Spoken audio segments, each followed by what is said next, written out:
বৈশ্বিক বাণিজ্যের মেরুদণ্ড হিসেবে পরিচিত সমুদ্রগামী জাহাজ এখন পরিবেশ দূষণের অন্যতম কারণ হয়ে দাঁড়িয়েছে। বিশ্বের প্রায় ৮০% পণ্য বহনকারী এসব জাহাজের জ্বালানি হিসেবে ব্যবহার করা হয় তেল। এগুলো পুড়ে নির্গত হচ্ছে কার্বন ডাই অক্সাইড সহ পরিবেশের জন্য ক্ষতিকারক আরও নানা গ্যাস। এই গ্যাসগুলো বায়ু দূষণ এবং মানুষের স্বাস্থ্যের ঝুঁকি বাড়াচ্ছে।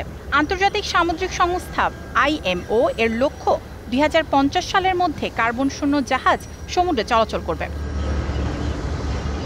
জাহাজের বিকল্প জ্বালানি হিসেবে নিউক্লিয়ার শক্তি নতুন ধারণা নয়। পারমাণবিক শক্তি চালিত পণ্য ও যাত্রীবাহী জাহাজ NS সাভানা যাত্রা শুরু করে ১৯৫৯ সালের ২১ জুলাই।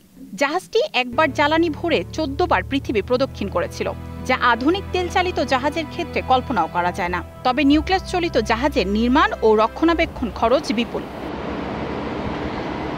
ওই সময় ১০,০০০ টন কার্গো বহন করা ক্ষমতাসম্পন্ন NS সাভানা নির্মাণে খরচ হয়েছিল $৪৬ মিলিয়ন, যা আজকের হিসাবে প্রায় ৫০০ মিলিয়ন। অন্যদিকে ডিজেল চালিত জাহাজ তৈরির খরচ হয় $৫ থেকে $২৫ মিলিয়ন।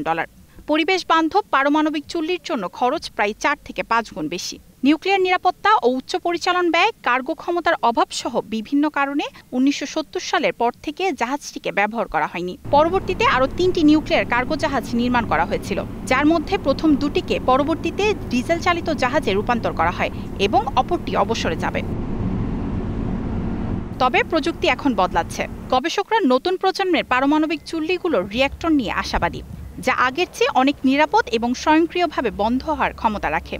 নরওয়ের নুপ্রশিপ প্রকল্প দাবি করছে, নতুন নকশায় চুল্লির জ্বালানি খরচ ভারী তেলের তুলনায় প্রায় ৪০% কম হবে। প্রযুক্তির অগ্রগতি সত্ত্বেও নিউক্লিয়ার জাহাজের চলাচলের পথে সবচেয়ে বড় চ্যালেঞ্জ হলো আইনগত জটিলতা।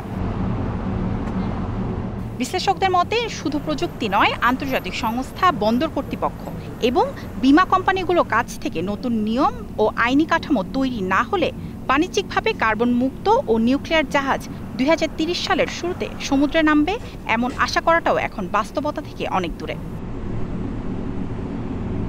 মায়াশিকা রহমান, স্টার নিউজ।